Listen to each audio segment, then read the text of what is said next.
Hola, buenos días. Muchas gracias, Héctor, por la presentación y bienvenidos a todos. Muchas gracias por aguantar hasta el último momento porque se está haciendo un poco larga la mañana y voy a intentar ser lo más ameno posible y que os resulte atractiva la presentación. Mi objetivo hoy es ayudaros a elaborar un mapa dentro del mundo de los gases renovables que os ayude a trazar vuestra ruta de descarbonización en las organizaciones. Para ello, bueno, pues vamos a ir viendo diferentes términos que están surgiendo últimamente relativos a los gases renovables y que muchas veces no son lo suficientemente claros, son confusos o a veces hasta contradictorios entre unos y otros y no ayuda. Vamos a intentar clarificarlo de tal forma que os podáis llevar una foto clara de cada uno de estos términos. Para ello vamos a dividir el mundo de los gases renovables en dos partes. Son dos mundos paralelos. Por un lado tenemos el mundo del hidrógeno y por otro lado tenemos el mundo del biogás. Veremos que confluyen y que algunas veces se mezclan, pero en otras ocasiones son completamente independientes. Si nos centramos en la parte del hidrógeno, nos encontramos términos como hidrólisis, hidrógeno verde, hidrógeno azul, hidrógeno de muy diversos colores, hidroductos, e-fuels, etcétera. Entonces, vamos a ir viendo cada uno de estos términos, vamos a hacer un viaje a lo largo del mundo del hidrógeno, desde el origen de ese hidrógeno hasta los usos finales. Y a lo largo de este viaje iremos viendo los términos y al final podremos concluir cómo podemos dibujar nuestra ruta hacia la descarbonización. Dentro de las formas de producción de hidrógeno verde tenemos cuatro fundamentalmente. Tenemos la pirólisis de la biomasa, pirólisis y gasificación de biomasa, que consiste en calentar biomasa a alta temperatura en ausencia de oxígeno, con una presencia limitada de oxígeno, y esto provoca la creación de un gas de síntesis. Este gas de síntesis tiene hidrógeno que puede ser filtrado y se puede destinar a los posteriores usos. Una segunda forma sería la fermentación biológica. En este caso, utilizando algas y bacterias dentro de un fermentador, se produce la fermentación de materia orgánica que desprende un biohidrógeno. Este biohidrógeno se puede recuperar y se puede aprovechar en procesos posteriores. Una tercera fórmula serían reacciones termoquímicas.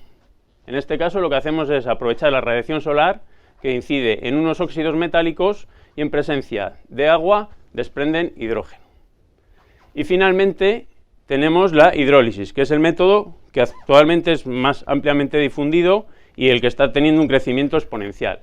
En este caso, para la hidrólisis lo que se produce es la descomposición del agua en oxígeno e hidrógeno a través de una corriente eléctrica. Como este es el método más utilizado, vamos a explicar en qué consiste una planta de hidrólisis. La planta de hidrólisis tiene los siguientes elementos. Por un lado tenemos el electrolizador, que es el corazón de la planta, es donde se produce la separación en oxígeno-oxígeno. Este electrolizador está alimentado por una corriente de agua, que puede ser agua corriente y es osmotizada.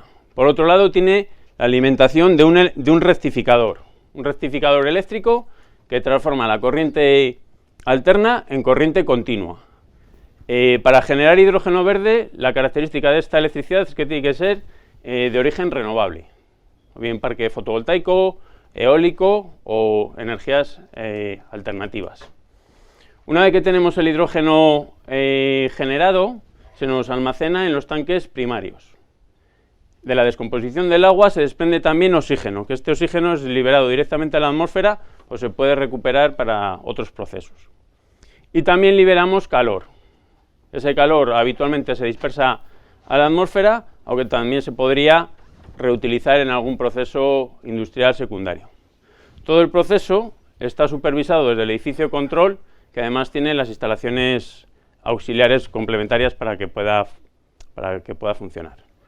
Una vez que tenemos el hidrógeno en nuestro tanque, podemos continuar el viaje hacia los usos finales que le vamos a dar. ¿Cuáles son estos usos? Pues por un lado podemos tener movilidad y transporte, que es uno de los usos que en la actualidad está teniendo un mayor despliegue. Se puede utilizar el hidrógeno también para la generación de e-fuels. Se puede utilizar para inyectar a la red de gas natural. En la actualidad, la red de gas natural admite hasta un 5% de hidrógeno.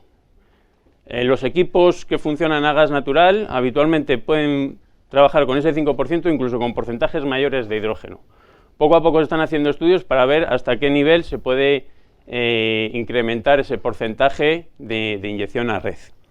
También podemos utilizar el hidrógeno para usos térmicos, puro y duro, sustituir equipos térmicos alimentados por gas natural, pasarlos a alimentados por hidrógeno. Podemos, obviamente, sustituir el hidrógeno gris de procesos industriales por hidrógeno verde. Y finalmente, el hidrógeno también se puede utilizar como almacenamiento energético. Cuando tenemos un exceso de producción de energías renovables, de eólica fotovoltaica, por ejemplo, podemos producir hidrógeno, almacenarlo, y cuando necesitamos electricidad, lo volvemos a transformar en electricidad. Si nos centramos en la parte de movilidad, podemos ver la composición de una hidrogenera. Como vemos, los elementos son muy similares a los que hemos visto en el caso de una planta de hidrólisis. Tenemos el electrolizador, tenemos el edificio de control, el rectificador, tenemos un módulo de carga. El módulo de carga nos ayuda o bien a retirar el exceso de hidrógeno si tenemos un exceso de producción, o nos permite aportar más hidrógeno mediante tube trailers si la demanda de nuestra hidrogenera es superior. Además, nos encontramos otros elementos como son los surtidores de hidrógeno, un almacenamiento en media presión y compresores. Los compresores nos ayudan a elevar la presión del hidrógeno a la presión de suministro, porque dependiendo del tipo de vehículo al que vayamos a suministrar necesitamos unas presiones u otras. Así, por ejemplo, nos podemos encontrar suministros a vehículos pesados, como camiones o autobuses, vehículos ligeros, como turismos, o incluso carretillas industriales a nivel de pequeñas flotas industriales. Siguiendo con los usos del hidrógeno, un segundo uso que está ganando importancia y en el cual se están desarrollando proyectos muy importantes es la inyección a la red de gas natural.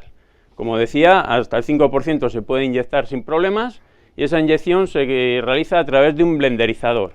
Este blenderizador lo que hace es toma una parte de gas natural de la red, lo mezcla con la corriente de hidrógeno y lo vuelve a inyectar. De tal forma que tenemos una mezcla rica en hidrógeno, pero compatible con la red de gas natural. También podemos sustituir equipos térmicos por equipos accionados a gas natural. Hay ya varios fabricantes que tienen calderas, por ejemplo, que funcionan a hidrógeno. Y finalmente podemos utilizar el hidrógeno verde para la fabricación de e-fuels. Los e-fuels tienen la característica que se comportan como hidrocarburos convencionales, las actuales gasolinas y gasóleos, pero están generados a partir de hidrógeno verde por un lado y de CO2 capturado de la atmósfera por otro. Se sintetizan en metanol y ese metanol se utiliza para la posterior fabricación de e-fuels. En la actualidad el precio del hidrógeno hace que sea un viaje caro. El hidrógeno de momento tiene unos costes relativamente altos comparados con sus equivalentes fósiles. Vemos que la evolución de precios efectivamente va bajando, pero aún se mantienen todavía altos. Así, por ejemplo, en 2010 teníamos un coste aproximadamente de 15 euros kilo, en la actualidad está alrededor de 6 euros kilo.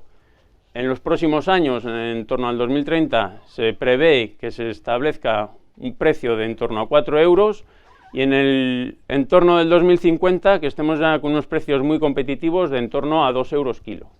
Esto iremos viendo y a medida que se vaya desarrollando la tecnología y la demanda, previsiblemente estos precios pues alcancen estos objetivos. Si nos pasamos al mundo paralelo del biogás, aquí nos encontramos un viaje parecido. Vamos a ir desde el origen del biogás hasta esos usos finales. En este caso nos encontramos términos como el propio biogás, biometano, upgrading, certificados de garantía de origen, etc. Si nos centramos en el origen, el nacimiento del biogás tiene siempre lugar en un digestor anaerobio. La característica aquí principal es la dieta que alimenta este digestor anaerobio.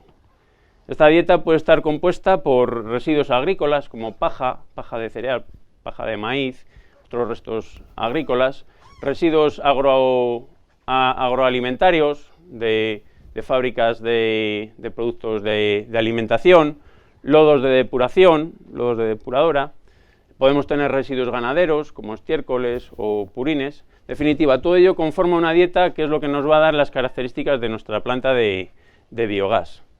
De esa planta de biogás vamos a obtener tres productos. Por un lado vamos a obtener biofertilizante a partir de la fracción sólida del digestato. Sometiéndolo a un correcto proceso de compostaje podemos tener un biofertilizante que tiene un valor añadido muy alto. Vamos a obtener por otro lado el propio biogás y finalmente vamos a obtener euros. Estos euros pues, van a salir directamente del digestor. No van a salir en forma de billetes ni de monedas, pero bueno, luego vemos cómo se acaban materializando. El biogás, que según sale del digestor, es un gas sucio y bueno, pues para algunos usos no es lo suficientemente adecuado. Se puede someter a un proceso de purificación que se denomina upgrading, donde a través de unas membranas se limpia, se purifica y obtenemos el biometano, que tiene una equivalencia 100% con el gas natural de origen fósil. Una vez que tenemos nuestro biometano, podemos ver los usos a lo que lo podemos dedicar, que obviamente son los mismos a los que podemos dedicar el gas natural. Es decir, lo podemos dedicar a usos térmicos, podemos producir electricidad, podemos utilizarlo en flotas de vehículos a biogás, con lo cual eliminamos la parte de los carburantes, o también podemos inyectarlo a la red de gas natural. Esto es un uso que está cogiendo bastante peso en los últimos años y están desarrollando bastantes proyectos en este sentido. Y los euros que comentamos que también salen del digestor se materializan en forma de certificados de garantía de origen. Estos son unos certificados que al productor del biogás, el gestor del sistema le asigna unos certificados que garantiza que ese gas se ha generado de forma sostenible, utilizando energías renovables, y permite monetizar ese biogás, con lo cual, a la hora de vender el biogás, tengo el valor añadido de la propia molécula del biogás y el valor del certificado de garantía de origen, lo cual me permite llegar a acuerdos de BPA, de compra de acuerdos de biogás, que puedo incorporar en mi economía y ayudarme a descarbonizar. Si vemos los costes de evolución de producción del biometano, vemos que si bien también son unos costes relativamente altos, a lo largo de los años van bajando. Si además esta reducción de costes le añadimos el beneficio que tenemos por los certificados de garantía de origen, hace que actualmente el biogás sea una realidad a la hora de descarbonizar la economía. Yo diría que tal vez más próxima a la utilización del hidrógeno. En definitiva, ¿cómo me pueden ayudar los gases renovables en la descarbonización de mi economía? Pues de diferentes formas. Si nos centramos en la parte del hidrógeno, podemos sustituir el hidrógeno gris por hidrógeno verde en los procesos industriales en los que demande hidrógeno. Puedo utilizar flotas de vehículos propulsadas a hidrógeno. Puedo sustituir parcialmente mi flujo de gas natural por una combustión blenderizada con hidrógeno. O incluso puedo sustituir el 100% de mis procesos térmicos por hidrógeno, lo cual me llevaría, lógicamente, a una inversión mayor al tener que cambiar las instalaciones. Y si nos centramos en la parte del biogás, lo que puedo hacer es comprar certificados de garantía de origen, sustituir la compra de gas natural por la compra de biogás. Puedo utilizar biogás en mis flotas de vehículos. Hemos visto que vehículos pesados, ligeros o incluso carretillas. Y puedo producir mi propio biogás. Esta es una opción muy interesante siempre y cuando tenga o bien disponibilidad de residuos en mi propia planta o bien en las cercanías de mi planta. Con todo esto, hemos configurado este plano que esperemos que os ayude a situar a vuestras empresas en cada una de las burbujas que os puedan aplicar y os ayuden a trazar esa ruta hacia la descarbonización empleando como vector gases renovables. Hasta aquí mi intervención y si necesitáis cualquier aclaración, pues encantado de poderos ayudar.